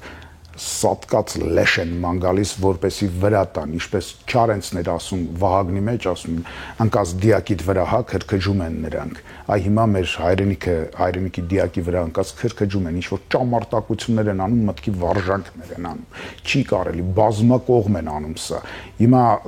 ես հասկանում եմ, որ այսպես խոսելը երևի թե եւ ձեզ համար, եւ ձեր ընդհանուր հեռուստաընկերության համար վատ կլինի, գուցե վատ կլինի, որովհետեւ իշխանություններն ինչ-որ բաներ կբանեսնեն Շմարիտ խոսքը հիմա հայանքի է արժանի։ Ինձ թող հայեն, գիտեք ինչու, որովհետև իրար վրա մուր են անում, իրարից մուր են անում, բայց հետո վերջում շրջվում են իմ տեսակի վրա, որովհետև ասում են, չէ լավ, ուրեմն սա մի բան ուզում է, որ ոչ մի բան չի ուզում։ Այսինքն որ որևէ հավակնություն չէ, այդ աստիճանի սրիկա ենք դարձել, որ կարող ենք սրիկայություններին հավատալ, երկու իրարամերժ սրիկայության հավատալ եւ մեկը Արցախը Հայաստան է եւ վերջ, մյուսը Արցախը Ադրբեջանի կազմում։ Բայց որ ասենք եկեք մի հատ հասկանանք էլի, մենք ինչը կարող ենք հնարավորինի արվեստով եւ հնարավորինի գիտությամբ ինչը կարող ենք պահել։ Մի մարդ էր մենակ ֆիքսել դա։ Խնդիրը մենք տեսեք հիմա արհեստական բանականություն է, չէ՞։ Խնդիրը ճիշտ չեն ձևակերպում եւ ChatGPT չեն կարողանում լուրջ պատասխաններ ստանալ ուսանողից սկսած մինչև չգիտեմ ովքեր բոլորը։ Խնդիրը մի մարդ էր մենակ ֆիքսել։ Ինչ անենք, որ 3000 տարի Հայաստանում, Արցախում հայեր են ապրել, որ 3000 տարի հետո էլ հայեր ապրեն։ Մենք ասենք չէ, մահ կամ ազատություն, Արցախը մերն է ու վերջ, չգիտեմ, մենք քարվաճարն էլ բանն էլ բնականաբար բնիկ հայկական տարածքներ են։ Հարցը դա չէ, հարցն այն է, որ երբ հավն ուզում է իր նման մի հատ ուրիշ թռչունի, բայց սագի չափը ձուացել, ինքը ֆիզիոլոգիական դեֆորմացիաների է ենթարկվում, ինչպես որ մեր երկիրը ենթարկեցին սրանք, իրենց ոչ մի թիզականությամբ, իրենց այդ պաթոլոգիկ հայրենասիրությամբ, ընդ որում նայեք սոցիալական ցանցերը, ամենաանզիջում հայրենասերները գիտեք Ճակերտյալ, հա, որտեղ են գտնվում, ոչ Հայաստանի Հանրապետության տարածքում։ Մեծ մենակ փրթենել գնացեք մասիսը ոնց կարելի։ Այո, Սփյուռքից մենք տեսնում ենք ինչպիսի հաթաթաներ են տալիս։ Մանավանդ ռուսական Սփյուռքը, իրանց Պուտինը սուրբը, չնայած ռուսական բոլոր սրբերը մեզ համար,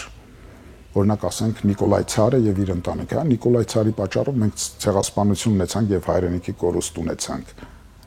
Նրանց սրբերը նրանց արժեքները մեզ հակացուցված են, ռուսական, թաթար, մոնղոլական արժեքները մեզ հակացուցված են։ Բայց չստացի, որ մերն են, չգիտեմ, չնայած մեծ առումով հարազատություն հենց արևմուտքի հետ է մեր, բայց այնպես չի, որ պետք է ամբողջությամբ կլենք սա։ Լավ, մենք մեր գույնն ունենք, թե չէ, եթե չէ, ավելորդ ենք դառնալու, եթե սեփական ասելիք չունես, տալիք չունես ընդհանուր համաշխարհային կամ քո քաղաքակրթական մասին դու տալիք չունես, դառնալու ես ավելորդ, ոնց որ եղունգներն են ավելորդ դառնում, կտրում շպրտում են մի կողմ։ Մենք այդպիսի ազգ պետք չէ որ դառնանք, մանավանդ որ ասում եմ, նայելով երիտասարդությանը, ես տեսնում եմ, որ այդպեսին չենք։ Շնորհակալ եմ պարոն Հայրապետյան, իսկ մեր տաղավարում կարող եք արտահայտել այն, ինչ ցանկանում եք, որի հնարավորությունը միշտ ունեք։ Շնորհակալ եմ, զգացված եմ։ Առաջինի տաղավարում զրուցում էի հանրային գործիչ Միքայել Հայրապետյանի հետ։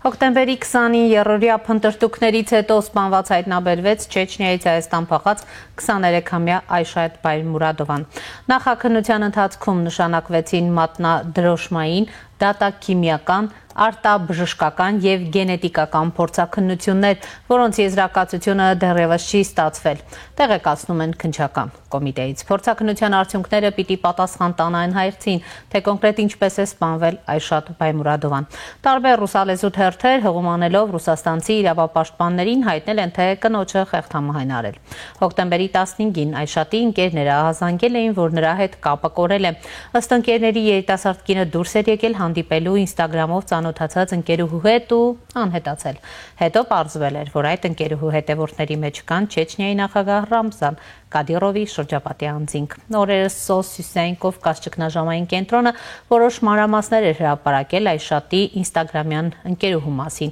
Ըստ հրապարակման նրա անունը Կարինա Իմինովա է։ Ապրում է Մոսկվայում։ Իմինովան շփվում էր Չեչնիայից այլ կանանց հետ եւ հրավիրում հանդիպումների։ Այշաթի սպանության հանրայնացումից հետո Կարինան ջնջել է իր հաշիվը WhatsApp-ում ու փակել է իր սոցիալական ցանցերը։ Կավարկած թե Կարինան իր դերն է խաղացել այս սպանությունը կազմակերպելու մեջ։ Հետքի հետ զրույցում ռուսաստանցի իրավապաշտպան Լիդիա Միխալչենկոն հայտնել է, թե Այշաթը ակտիվ էր սոցիալական ցանցերում քննադատում էր Չեչնիայում ընտանեկան բռնությունը եւ հայրիշխանական բարքերը, ինչի պատճառով պարբերաբար համանցածով սպառնալիքներ է ստանում։ Միխալչենկոն նաեւ պնդել էր, թե Այշաթին խեղդամահ են արել, իբրև փողոցային տեսախցիկներն էլ ֆիքսել էին Այշաթի սպանության հետ կապ ունեցող անձանց եւ որ նրանք արդեն լքել են Հայաստանի Հանրապետությունը։ Նշենք, որ սա չհաստատ հաստատված տեղեկություն է։ Վաժնոյե Իստորի թերթը հայտնել էր, որ Այշատի ազգականների մեջ կան Չեչնիայի ուժային կառույցի ներկայացուցիչներ եւ Կադիրովի հեռավոր բարեկամներ։ Չեչնիայի մարդու իրավունքների պաշտպան Մանսուր Սոլտաևը Տելեգրամի իր ալիքում Այշատի մահը վերագրել էր Հյուսիսային Կովկասում կանանց օժանդակող ճգնաժամային կենտրոններին, պնդելով, թե դա արվել է Չեչնիայի հանրապետությունը վարկաբեկելու համար։ Սոլտաևի կարծիքով նման կազմակերպությունների նպատակն է Չեչնիայում մասսայական ընտանեկան բռնության մասին պատրանք ստեղծելը։ Ռուսաստանում ընտանեկան բռնության զոհերին օգնություն ցուցաբերող ճգնաժամային կենտրոնների ճնշող մեծամասնության գործունեությունը ապօրինի է, դրանցից շատերին տրվել է օտարերկրյա գործակալների կարգավիճակ։ Հոկտեմբերի 20-ին Ռուսաստանի դեսպանության դիմաց մարդիկ էին հավաքվել սպանված Այշատին հարգանքի տուրք մատուցելու համար։ Ինչպես հայաստանցի, այնպես էլ ռուսաստանցի մի շարք իրավապաշտպաններ պնդում են, թե սա պատվո սպանության դեպք է եւ կոչ են արել Հայաստանի իրավապահ մարմիններին պատշաճ քննել այն։ Նշենք, որ Այշատ Բայմրուրադովայի հարկադիր ամուսնացրել էին, նա պարբերաբար բռնությաններ ենթարկվել ամուսնու կողմից, ուներ մանկահասակ երեխա։ Այշատը ճգնաժամային կենտրոնի օգնությամբ փախել էր Չեչնիայից եւ ապաստանել Երևանում, քանի որ չուներ նույնիսկ արտասահմանյան անձնագիր, իսկ Հայաստան կարելի է մուտք գործել Ռուսաստանի Դաշնության ներքին անձնագրով։ Իսլամական պետությանը ֆինանսավորելու մեջ դատապարտված տղամարդը կարող է ներգրավված լինել չեչենուհու սպանության մեջ։ 30-ամյա Սաիդ Խամզադ Բայսարովը դուրս է եկել այն բնակարանից, որտեղ հայտնաբերվել էր Այշատ Բայրամուրադովայի մարմինը, նրա սպանության օրը հաղորդում է Օստորոժնա Նովոստի լրատվական կայքը, հղումանելով մահացածի հարազատներին։ 18 թվականին Սաիդ Խամզադ Բայսարովը մեղադրել էր իսլամական պետությանը ֆինանսավորելու մեջ, սակայն Մոսկվայի դատարանը կարճել էր գործը։ Բայսարովի դեմ քրեական գործեր կային նաև ալկոհոլի ազդեցության տակ մեքենա վարելու ու կողոպտի համար։ Նրա հայրը գործարար է Գրոզնիում։ Օստորոժնա Նովոստի տվյալներով Հայաստանի ոստիկանությունը Բայսարովային նույնականացրել է տեսախցիկների տեսագրություններից։ Նա դուրս է գալիս այն բնակարանից, որտեղ հայտնաբերվել էր Այշատի մարմինը մեկ այլ անձի հետ, հավանաբար Կարինա Իմինովայի, որի հետ Այշատը հանդիպել էր սոցիալական ցանցերում մահից մեկ օր առաջ։ SOS քննչական կոմիտեի ճգնաժամային խումբը հայտարարել է, որ հետաքննիչները գիտեն այդ անձանց անունները, բայց նրանք հետախուզվող չեն եւ կարող էին հեշտությամբ լքել Հայաստանի Հանրապետությունը։ Հայ իրավապաշտպանները պահանջել են Այշատ Բայմուրադովայի սպանության անկախ ու թափանցիկ հետաքննություն։ Նրանք նշել են, որ Բայմուրադովայի մահը հիշեցնում է այն մասին, որ բռնությունից փախչող կանայք դեռևս լիովին անվտանգ չեն նույնիսկ այն վայրերում, որտեղ նրանք պաշտպանություն են փնտրում։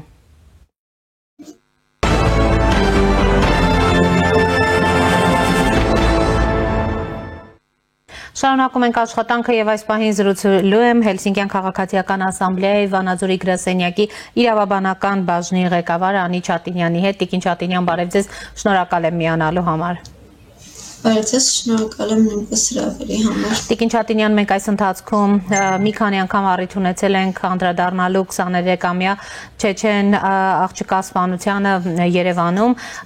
Մենք տեսնում ենք, որ միջազգային մամուլը ընդհանրապես ուշիուշով հետևում է զարգացումներին, թե մինչև այս պահը ինչ իրավիճակ ունենք, մասնավորապես ըստ էության արդեն իսկ տարբեր հրապարակումներ կան, թե ովքեր են ներգրաված այս սպանության մեջ, մասնավորապես ուրեմն մենք գիտենք, որ սպանության մեջ ներգրաված են իսլամական պետության ֆինանսավորման մեջ մեղադրողները։ Այդ ձեզ ինչ է հայտնի, որքանով եք դուք հետևում, որքանով եք հետևողական, թե ընդհանրապես հետաքննությունն ինչ է ցույց տվել նրա սպանության հետ կապված, կարծեք թե այս թեման փակվեց, բայց նաև նշվում է, որ շատերը, որոնք փորձում էին եւ հաստատվել են Հայաստանում, արդեն լրջագույն վախեր ունեն այստեղ, որ ապահով չէ։ Շնորհակալություն հարցի համար։ Նախ պետք է նշեմ, որ թեման չի փակվել եւ թեման ավելի քան բաց է այնքանով, որքանով որ այս պահին դեռևս ընթանում է քրեական գործի հարուցման քրեական գործով տեղեկություններ են ձեռք բերվում, քննություն է իրականացվում, դա բնականաբար փորձաքննություն է նշանակվել, որպեսզի պարզվի մահվան հանգեցրած պատճառները, որտեղ դրանք անձեն աչքով հնարավոր է ֆիքսել, բայց այնուամենայնիվ պետք է բժշկական փաստաթղթեր ունենալ։ Հանցագործությունը բացահայտված լինելու հետ կապված տեղեկությունները ամբողջական տրամադրել են Այշատ Բեմուրադովայի սենյակակից ընկերները հենց դեպքից անմիջապես հետո հարցաքննության շրջանակներում, երբ որ մեր կազմակերպության փաստաբանը ներկայացրել է վերջինիս շահեր, այսինքն այն, որ 2 հոգով են եղել, տեսախցիկները ֆիքսելուց հետո սկսել են նույնականացման աշխատանքները եւ այլն, այս ամենը հիմա դեռևս քննության փուլում է եւ հրապարակ կարծում եմ արդեն այն փուլում, երբ հնարավոր կլինի դրանց վերաբերյալ տեղեկատվությունները հանրությանը հրապարակել, կհրապարակվի, այդ ամեն դեպքում ամբողջ մանրամասն տեղեկատվությունը 8 ժամից ավելի տևած յուրաքանչյուր հարցաքննությունների ընթացքում այս ամբողջ ինֆորմացիան տեղեկատվությունը անհրաժեշտ վարույթն իրականացնող մարմինը տիրապետում է, նաև տեղեկացված ենք, գիտենք, որ տեսախցիկները շենքում, մուտքում եղած վերցվել են, դրանց միջոցով է նաև նույնականացվել անձանց կոնկրետ տվյալները դե բնականաբար նույնականացումով քննչական գործողությունների արդյունքում կպարզվեն եւ կարծում եմ ավելի ուշ անձանց տվյալներով եւ այլն կհրապարակվի։ Ինչ վերաբերում է Հայաստանում ապաստանած անվտանգ որպես երկիր մարդու տեսանկյունից Հայաստանում գտնվող անձանց երաշխիքներին, այո, կարծում եմ, որ այստեղ պետությունը անելիքներ ունի եւ կոնկրետ ջանքեր պիտի գործադրվեն այդ անվտանգության ապահովման տեսանկյունից, իհարկե ջանքերը երկուստեք պետք է լինեն եւ պետությունը եւ անձով ապաստան է գտել իր ցանկությունը պիտի հայտնի այդ անվտանգության երաշխիքները ստանալու, ոչ թե միայն օդում, ամեն դեպքում Հայաստանը որպես անվտանգ երկիր ընտրած փախստականները, այո, պիտի իրենց Հայաստանում ապահով զգան եւ փորձեն պետությունն էլ փորձի ամենը անել հնարավոր եւ անհնար եւ հատկապես հիմա այս գործի շրջանակներում հրապարակայնությունն ապահովելով անձանց տեղեկատվությունը հասանելի դարձնել լայն շերտերին հասարակության, որպեսզի նաեւ այդ երաշխիքը որպես այդպիսին անվտանգության անձինք իրենց համար զգան։ Իսկ առհասարակ մյուս չեչեն, այսպես ասած, չեչեն քաղաքացիներին, որոնք Հայաստանում են հաստատված, որքանով այս տեղի ունեցած ողբերգությունը մտահոգվելու առիթ է տվել ընդհանրապես իրենց անվտանգության առումով, ես ներկայացրի ուրեմն թե ինչպիսի հրապարակումներ կան, մասնավորապես Տիկին Չատինյան, իսլամական պետությանը ֆինանսավորման մեջ մեղադրողը ներգրաված է Հայաստանում չեչեն աղջկա սպանության մեջ, այսպիսի վերնագրերով նյութեր են հրապարակվում, այս մասով ձեզ ինչ է հայտնի, որքան էլ նախաքննությունը դեռ ընթացքի մեջ է, ինչ է ձեզ հայտնի։ Այո, կասեմ մեզ հայտնին այն ինֆորմացիան, որ այո, Հայաստանում ապաստանած մնացած չեչենները, չեչեն ազգությամբ չեչեն կանայք, աղջիկները, ովքեր ընտանեկան բռնությունից կամ նմանատիպ իրավիճակներից են փախել եւ ցանկություն են հայտնում ու գտնում են, որ իրենց նկատմամբ վախ եւ իրենք եւս վտանգված են տիրող իրավիճակով պայմանավորված, Հայաստանը անելիքներ ունի եւ այս քրեական գործի շրջանակներում կամ առանձին գաղտնի եւ ոչ գաղտնի տվյալների փոխանցմամբ Հայաստանը քննչական մարմինները, ոստիկանությունը տարբեր ասպեկտներում պարտավոր է տրամադրել անվտանգության միջոցներ։ Հենց այս քրեական գործի շրջանակներում էլ կարող է դիտարկվել այս հարցը, նաև ոստիկանության մակարդակում պետք է քննարկվի եւ փորձարվի ջանքեր գործադրվեն, որպեսզի յուրաքանչյուրը ով գտնում է, որ այս իրավիճակով պայմանավորված հնարավոր է իր վրա եւս հարձակումներ լինեն կամ ինքը եւս դառնա նմանատիպ իրավիճակում զոհ կամ հավանականություն կա, ստանա պաշտպանության անհրաժեշտ միջոցներ Հայաստանի Հանրապետությունից եւ այս քրեական գործի շրջանակներում եւ միգուցե նաեւ առանձին ոստիկանության միջոցով։ Լավ, Տիկին Չատինյան, այն ինչ ներկայացրի ես տարբեր լրատվամիջոցների նաև արձագանքն է, ուրեմն հետաքրքիր է այդ անձինք ինչպես են Հայաստանի Հանրապետություն կարողացել մուտք գործել, սա ավելի լուրջ խնդիր չէ։ Տեսեք, Հայաստանի Հանրապետություն մուտք գործելու հետ կապված բնականաբար մուտքի թույլտվություն, վիզա հատուկ սահմանն է, հատուկ կարգ մենք էլ գիտենք, որ որոշ երկրների դեպքում դեպքում անհրաժեշտ չէ, եթե հետապնդում որևէ այլ երկրում ԱՊՀ երկրների շրջանակներում չկա նախատեսված, բնականաբար մուտքը Հայաստանի Հանրապետություն ազատ է։ Մեկ այլ հարց է, թե այսուհետ ինչպես ենք վերաբերվելու եւ ում ենք թույլատրվելու մուտք գործել Հայաստան, ում չի թույլատրվելու մուտք գործել Հայաստան։ Բնականաբար ես ինքս էլ հասկանում եմ, որ օդից վերցված ինչ-որ տարբերակներում չենք կարող մարդկանց մուտք ու ելքը արգելել այն դեպքում, երբ որ չկան հիմքեր եւ հավաստումներ այն մասին, որ վտանգավորություն է ներկայացնում եւ այլն, բայց տրամաբանությունը այնպիսին է եւ նաեւ մեր գործունեությունն այդպես ցույց տվել տարիների փորձը, որ եթե որևէ քրեական գործի շրջանակներում սահմանափակում երկիրը մուտք գործելու հետ կապված չկա, ապա մուտքը Հայաստանի Հանրապետություն ազատ է։ Հիմա Հայաստանում ապաստանած օտարերկրացիների մեծ մասը իրենց ծագման երկրներում ունեն իրենց նկատմամբ քրեական հետապնդումներ հարուցված քաղաքական նկատառումներով, ոչ քաղաքական նկատառումներով, ովքեր Հայաստան են եկել որպես անվտանգ երկիր, բայց քրեական գործի պայմաններում սահմանափակումներ կան։ Միգուցե ի սկզբանե այս մարդկանց վերաբերյալ են եղել սահմանափակումներ, հանվել են կամ ուշադրություն չի դարձվել սահմանային անցակետում, որ ինչ-որ պահի եղել է, ապա հանվել է, ամեն դեպքում մուտքն ազատ է, այն դեպքում, երբ համակարգում իրենց վերաբերյալ տեղեկություններ չեն պարունակում այն մասին, որ քրեական որևէ գործով կոնկրետ կարգավիճակ ունեն անձինք։ Հիմա եթե կա հարուցված քրեական գործ եւ կարգավիճակ ունի քրեական դատավարության օրենսգրքով որևէ մեկը եւ այդ ամենը ԱՊՀ երկրների շրջանակներում, այստեղ պիտի գործի դրվի մեր կողմից այդքան բազմիցս ասված եւ շահարկված այն կոնվենցիան պայմանագրերի իրավական փոխօգնության, որոնք թեև խնդրահարույց են համարում, այնուամենայնիվ այս պահին այս դեպքում եթե լինեին սահմանափակումներ, այս կոնվենցիայի շրջանակներում պիտի մուտքի սահմանափակման գոնե թե հետագայում Հայաստանից դուրս գալու խնդիրներ ունենային։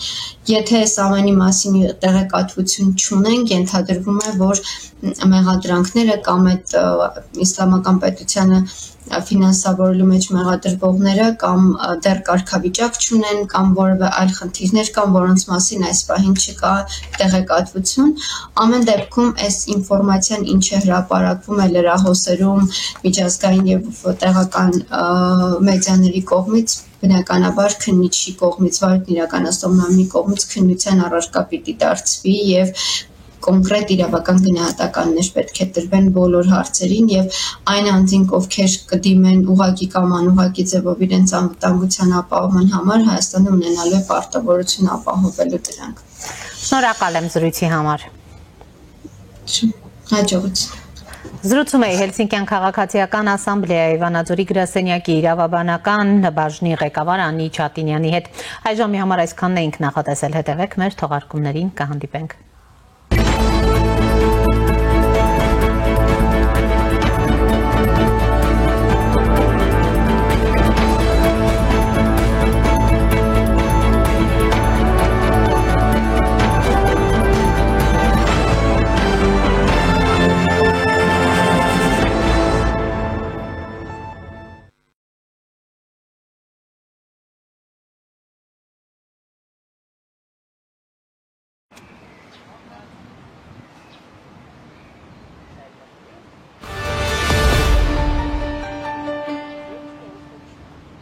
Գերուսման սեզոնին ընթരാճ մեծ ակցիա իդեալ համակարգում։ Իդեալ համակարգը ներկայացնում է նոր խնայողության բանաձև։ Գերուսման ամբողջական խնայող համակարգ, գումարած 100,000 դրամ արժողությամբ սերտիֆիկատ, բաժանած 18 ամիսների հավասար է 0% տոկոսադրույք։ Այսինքն ձեռք բերելով Գերուսման ամբողջական խնայող համակարգ մատչելի գնով ստանում եք 100,000 դրամի սերտիֆիկատ իդեալ համակարգի կողմից։ Իսկ վճարումը կարող եք կատարել ապառիկ 18 ամիս առանց որևէ տոկոս վճարելու։ Կան տարբերակներ, կա իդեալական տարբերակ։ Մանրամասները idealsystem.am Իդեալ համակարգ 28 տարի դեպի կատարելություն։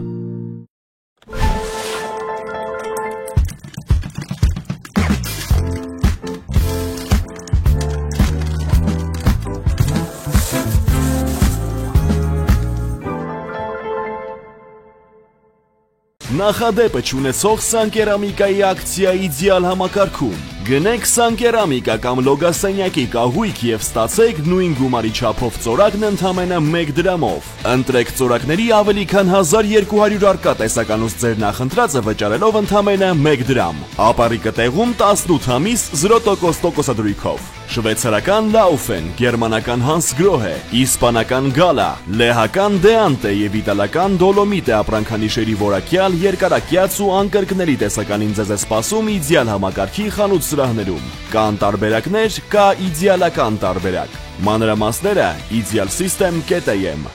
Իդեալ համակարգ 28 տարի դեպի կատարելություն։